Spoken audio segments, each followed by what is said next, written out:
Hey all, welcome to MFT. ഞാനിന്ന് നിങ്ങൾക്ക് പറഞ്ഞു തരാൻ പോകുന്നത് എങ്ങനെയാണ് പ്രോപ്പറായിട്ട് ഒരു ബ്രീത്ത് ടെക്നിക്ക് അല്ലെങ്കിൽ ബ്രീത്ത് എങ്ങനെയാണ് ചെയ്യുക എന്നുള്ളതാണ്. എന്നോട് ഒരുപാട് ക്ലയൻറ്റ്സ് ചോദിച്ചിട്ടുള്ള ഒരു ഡൗട്ടാണ് എങ്ങനെയാണ് ശരിക്കും ബ്രീത്ത് ചെയ്യുക എന്നുള്ളത്. സോ ഞാൻ ഈ വീഡിയോയിൽ എങ്ങനെയാണ് പ്രോപ്പറായിട്ടൊരു ബ്രീത്ത് ടെക്നിക്ക് ഞാൻ നിങ്ങൾക്ക് കാണിച്ചു തരാം. ശരിക്കും നമ്മൾ ബ്രീത്ത് ചെയ്യേണ്ടതും ബ്രീത്ത് ഔട്ട് ചെയ്യേണ്ടതും നമ്മുടെ ഇസെൻട്രിക് ഫേസിലാണ്. അതായത് നമുക്ക് രണ്ട് ഫേസാണുള്ളത്, ഒന്ന് ഇസെൻട്രിക് ഫേസും ഒന്ന് കോൺസെൻട്രിക് ഫേസും. അത് ഞാൻ എങ്ങനെയാണെന്ന് ഞങ്ങൾക്ക് ഡംബലിൻ്റെ ഒരു ബൈസെപ്സ് കർൾ ഇത് ഞങ്ങൾക്ക് കാണിച്ചു തരാം.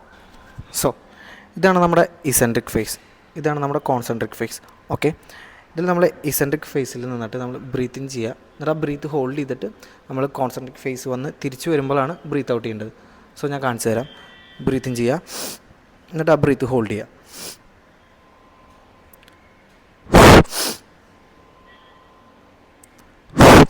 ഇതുപോലെ ഞാനൊരു ബെഞ്ച് പ്രസ് ചെയ്യുന്ന ഒരു എക്സാമ്പിളോട് ഞാൻ കാണിച്ചു തരാം.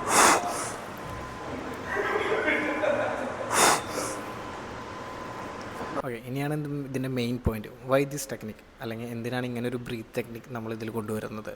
ഞാനൊരു കാര്യം സിമ്പിളായിട്ടുള്ളൊരു സിനാരിയോ പറഞ്ഞുതരാം. നിങ്ങളിപ്പോൾ ഒരു കാറ് നിന്ന് പോയിരിക്കുകയാണ്, അപ്പോൾ നിങ്ങൾ ബാക്കിൽ നിന്ന് തള്ളി കൊടുക്കേണ്ട ഒരു അവസ്ഥ, അത് പുഷ് ചെയ്യേണ്ട അവസ്ഥ.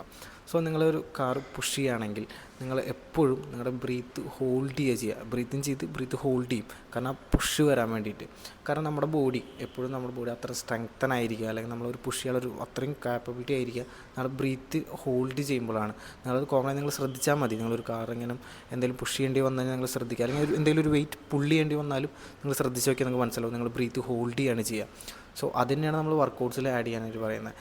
കാരണം അത് വർക്കൗട്ടിൽ ആഡ് ചെയ്യുമ്പോൾ നമുക്ക് കൂടുതൽ വെയിറ്റ് പുഷ് ചെയ്യാനായിട്ട് പറ്റും. നല്ല നമ്മൾ വർക്കൗട്ടിൻ്റെ പോസ്ചർ നമ്മൾ നല്ല രീതിയിൽ കൺട്രോൾ ചെയ്ത് നല്ല കറക്ഷൻ ചെയ്ത് നിൽക്കാനും പറ്റും. സോ അതുകൊണ്ടാണ് ഇങ്ങനെ ഒരു ബ്രീത്ത് ടെക്നിക്ക് ഇവിടെ യൂസ് ചെയ്യുന്നത്. സോ നിങ്ങളുടെ ആ കൂട്ടത്തിൽ ആരെങ്കിലും നല്ല ബ്രീത്ത് ടെക്നിക്ക് എങ്ങനെയാണെന്ന് ചോദിച്ച് നടക്കുന്ന ആരെങ്കിലും ഉണ്ടെങ്കിൽ അവർക്ക് ഷെയർ ചെയ്ത് കൊടുക്കുക. Thank you.